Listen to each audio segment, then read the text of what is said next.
Local ট্রেনের জনসংযোগ রচনা বন্দ্যোপাধ্যায়ের আজ সকালে ব্যান্ডেল স্টেশন থেকে হাওড়াগামী লোকাল ট্রেনে ওঠেন হুগলির তৃণমূল প্রার্থী। সঙ্গে ছিলেন চুঁচুড়ার বিধায়ক অসিত মজুমদার ও তৃণমূল কর্মীরা। টিকিট কেটে ট্রেনে ওঠেন সকলে।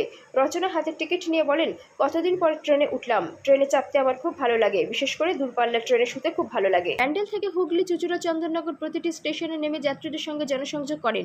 ট্রেনের ভেতরেও যাত্রীদের সঙ্গে কথা বলে পরিচিত হন। রচনা জানান, তিনি রোড শো করেছেন বিভিন্ন জায়গায়। সেখানে হয়তো যারা চাকরি করেন, কলকাতায় যান, হুগলির ভোটার, তারা থাকতে পারেন না। তাই তাদের সঙ্গে দেখা করতেই ট্রেনের স্টেশনে জনসংযোগ করলেন।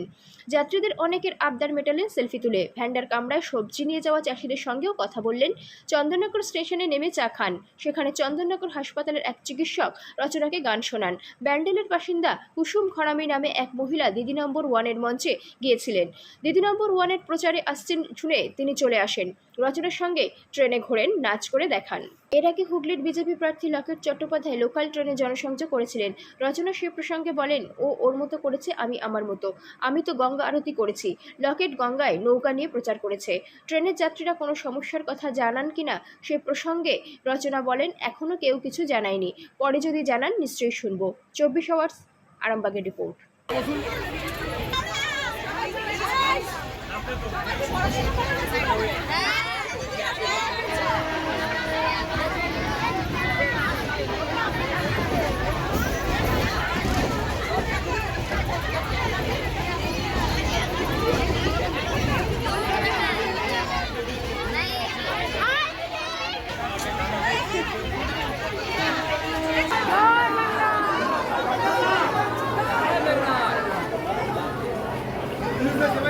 হ্যালো,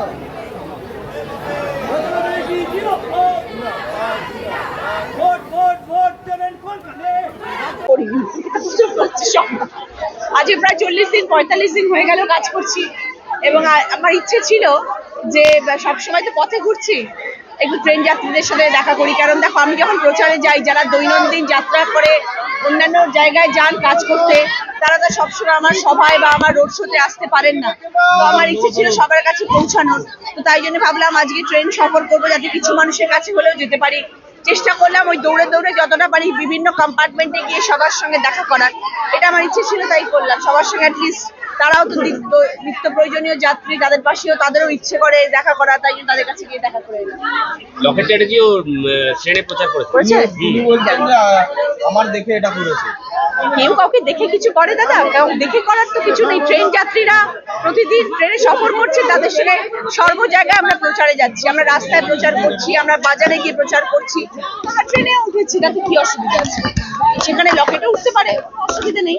আমি গঙ্গা পক্ষে গঙ্গা আরতি করেছি, বা তো সেখানে আমি সেটা আনন্দ করে করেছি। ও ফোটা করে প্রচার করেছি জলের ওপরে, আমরা গঙ্গা আরতি করেছি, গঙ্গাকে শ্রদ্ধা জানিয়ে। সেরকম যে যেরকম ভাবে পারছে করছে। ব্যান্ডেল থেকে চুঁচুড়া স্টেশন পর্যন্ত ট্রেনে জার্নি, কতটা মানে কি অনুভব? অনেক ভালো লাগলো। ব্যান্ডেলসরা যেখানে বসে, যারা হাওড়াতে মালটাল নিয়ে যান, তাদের সাথেও কথা বললাম। প্রচুর জিনিসপত্র নিয়ে তারা প্রত্যেক দিন কষ্ট করে যান।